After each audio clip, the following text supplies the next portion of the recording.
Nah, baik. Assalamualaikum warahmatullahi wabarakatuh. Di sini saya Fahrian Syahputra. Di sini saya mau Mau mempresentasikan sedikit ya, mempresentasikan secara singkat bagaimana saya membuat aplikasi sebuah klasifikasi spesies kucing. Kali ini spesiesnya bukan hewannya aja, nggak kucing-kucing doang, nggak eh, anjing-anjing doang. Oke, sorry tadi ada notif. Nah, hari ini jadi, lebih ke spesiesnya. Jadi only spesies kucing. Jadi, eee, apa, langsung aja kita ke aplikasinya saja, singkatnya gitu ya kan. Nah, oh, BTW ini pakai algoritma CNN, tapi ditambahin dengan transfer learning MobileNet, V2 ya. Nah, oke, ini dia, aplikasinya di hostingnya di Hugging Face karena di platform lain belum tentu bisa ke deploy. Nah, maka dari itu kita coba tes aplikasinya. Nah, cuman segini aja sih, nggak ada apa-apa gitu ya kan. Nah, kita coba ini foto yang baru saja saya download. Kucing ini lebih ke jenis kucing putih ya.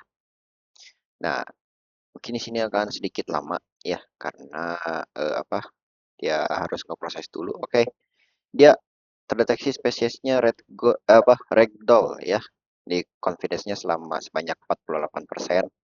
Karena spesies kucing ini bisa dibilang cukup rumit ya. Karena untuk mendapatkan hasil 40% saja itu sudah cukup bagus. Karena dari hasil latih modelnya itu agak agak underfitting ya, agak underfitting dan harus melakukan eh, apa eh, efforts yang lebih banyak lagi gitu. Tapi bagaimana dengan kalau kucing lain coba? Kita coba dengan kucing yang saya punya ada di rumah. Jangan yang ini deh. Oke, sepertinya ini aja. Oke, kita coba identifikasi sekarang. Apakah kucing yang punya saya tuh jenis oke, exotic short hair. Confidence 80%. Sebetulnya dia tuh lebih ke campuran Persia ya. Mohon maaf. Oke, kalau agak sedikit melenceng ya dia di sini kalau gambarnya nggak terlalu jelas. Kita coba deh yang lain. Gambar yang kayak tadi, yang lebih ini, yang ngeliatin mukanya. Oke, tunggu dulu lah, lumayan kita proses. Nah, di sini Man X atau apa jenis Man X tuh kayak lencengannya Maine Coon ya. Maine Coon yang versi sedikit kecil ya. Eh sebenarnya ya kurang lebih seperti ini sih. By the way, kucing saya tuh yang punya tuh bukan bukan Persia ya, lebih ke Maine Coon sih. Nah, sekarang kita cek ke apa? Ke proses latihan modelnya. Nah, oke. Di sini tuh ini datasetnya Cat Bridge namanya ya. Di sini berisikan. Nah, ini tuh satu jenisnya itu satu spesies satu jenis kucingnya itu ada berbagai macam foto satu. Ya, memang gitu sih model dataset yang kali ini dari yang kemarin-kemarin juga kayak gini. Nah, habis itu di ini juga ada bagian tesnya ya kurang lebih sama dan train di sini ada validasinya juga. Walaupun lengkap tapi tetap hasil pre-processingnya juga cukup agak kurang memuaskan ya. Nah, terlihat di sini seperti yang saya bilang di sini hasil trainingnya pakai train.py itu cukup sedikit memuaskan sih dari hasil akurasi ya, tapi tidak dengan hasil validasi. Jadi yang dihitung di dalam aplikasi ini itu ya, sebenarnya dia itu lebih ke masuknya ke validasinya, bukan ke akurasinya. Sedangkan akurasi itu hanya apa? Tuh, ini kelihatan ya. Ini akurasi itu kurang apa namanya? Ini tuh kurang tepat ya. Ini kurang tepat untuk akurasinya. Memang di sini akurasinya bagus, tapi kalau hasil validasi akurasinya jelek, tetap aja dia bakal kalah juga. Terlihat kalau evaluasi model dataset pada set tes gitu itu, dia menghasilkan di akurasi di 32% dan jadi ujung-ujungnya 32%. Jadi lebih ke kecil ya. Dia lebih ke underfitting karena dari apa validasi loss-nya juga tinggi juga.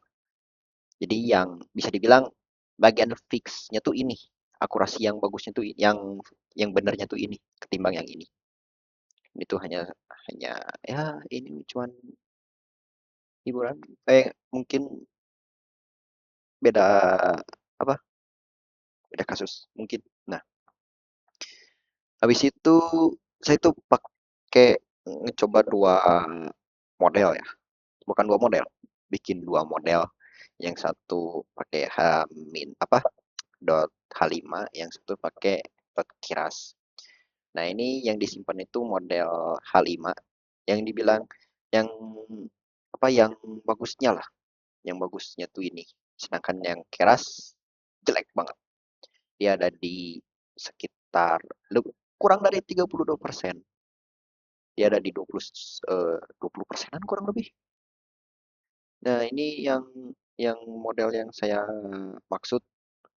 Ini saya bikin model lagi ya karena sebelumnya apa nge-preprocessing lagi, aduh agak ngelag ya, nge-proses lagi apa eh, ngelatih modelnya lagi. Nah, di sini kelihatan ya kalau hasilnya itu loss-nya tuh tinggi, sedangkan akurasinya jelek ya kalau pakai metode ini. Sebenarnya bisa ditambahin juga sih epoch-nya.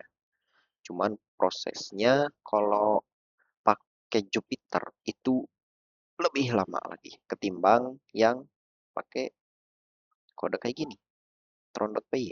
Bahkan epoch 30 pun dia hanya kisaran apa dia berapa menit sih total tuh? Ini enggak, ini bukan. Dia total kurang lebih di 1 menit, 1 menit, 1 menit kali 30 ya kurang lebih 1 jam. Kurang lebih hanya 1 jam 30 epoch pun jadi gitu kalau pakai yang ini. Sedangkan kalau pakai yang Jupiter ya 15 epoch aja ini udah memakan lebih dari 30 menit ini. Lebih dari 1 jam ini. Oke, eh, kurang lebih mungkin hanya segitu ya yang bisa saya presentasikan. Eh, Lebihnya sih ke aplikasinya ya. Jadi intinya aplikasi ini tuh apa buat mengklasifikasi spesies kucing ya, walaupun akurasinya agak agak melenceng gitu ya kan, agak kurang bagus. Tapi setidaknya model apa algoritma CNN yang dioptimasiin pakai transfer learning mobile netfear apa versi 2 itu implementasinya berhasil ya. Jadi tidak ada error, tidak apa bikin apa prosesnya rumit, nggak juga sih. Jadi kurang lebih mungkin hanya segitu. Terima kasih. Terima kasih. Assalamualaikum warahmatullahi wabarakatuh.